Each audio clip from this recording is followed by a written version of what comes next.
Congress party కార్యకర్త కాదు కదా, మధ్యలో వచ్చిన కమ్యూనిస్టు మధ్యలో వచ్చినటువంటి ఆవిడే. సరే తిప్పలు పడింది ఆవిడ ప్రయత్నం ఆవిడ చేసింది. జగన్ దగ్గర మంచి అవకాశమే లభించింది, ఆవిడకి రాజ్యాంగబద్ధ పదవి లభించింది. అట్లాగే ఆ తర్వాత మళ్ళీ ఆవిడ అది వదులుకుని జగన్ వెనకాలే తిరిగింది. అప్పుడెప్పుడు లేని ఎందుకు పోయింది? ఇప్పుడు నెక్స్ట్ తెలుగుదేశం అధికారంలో ఉంది, వాళ్ళ నుంచి ఇబ్బంది రాకుండా ఉండాలా. ప్లస్ ఇది ఇక్కడ పార్టీ పరమైనటువంటిది. అట్లాగే బాలినేని మంత్రి పదవి పొందినటువంటి వాడు. వీళ్ళకేంటంటే పదవులు పొంది అవతలకు వెళ్తున్నారు కాబట్టి కార్యకర్తలు తిట్టకుండా ఉండాలంటే వీళ్ళే ఎదురు తిట్టాలి, ముందు తిట్టిపోవాలి. ఆ కాన్సెప్ట్ వీళ్ళది. విజయసాయి రెడ్డిది అట్లాంటిది కాదు. ఒక అసంతృప్తి అంటే ఒక స్టేజ్కి వెళ్ళాక, ఇప్పుడు ఫర్ ఎగ్జాంపుల్ మనకే ఉంది, జర్నలిజంలో చూసాం కింద స్థాయి నుంచి పై స్థాయి దాకా చూడాల్సినవన్నీ చూసేసాం.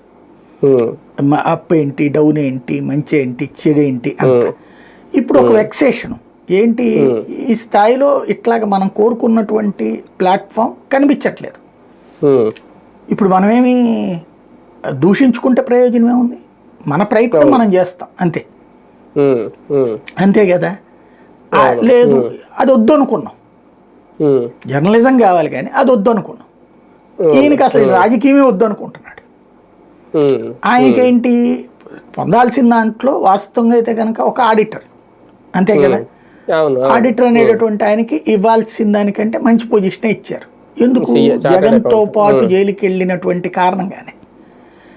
ఆయన ఏమి మాస్ రాజకీయ నాయకుడు కాదు.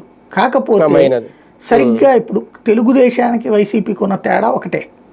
తెలుగుదేశం పార్టీ సంస్థాగత నిర్మాణం బ్యాచ్ ఒకళ్ళు ఉంటారు, ఒక ఎల్విఎస్ ప్రసాద్, లేకపోతే కనుక తొండెపు దశరథ్ జనార్దను, ఇట్లాంటి వాళ్ళు లైమ్ లైట్ లో కనబడని వాళ్ళు బయట పార్టీని నడపడానికి ప్రాణంలాగా భావిస్తా అదే జీవితం అని భావించే వాళ్ళు ఒక వర్గం ఉంటారు.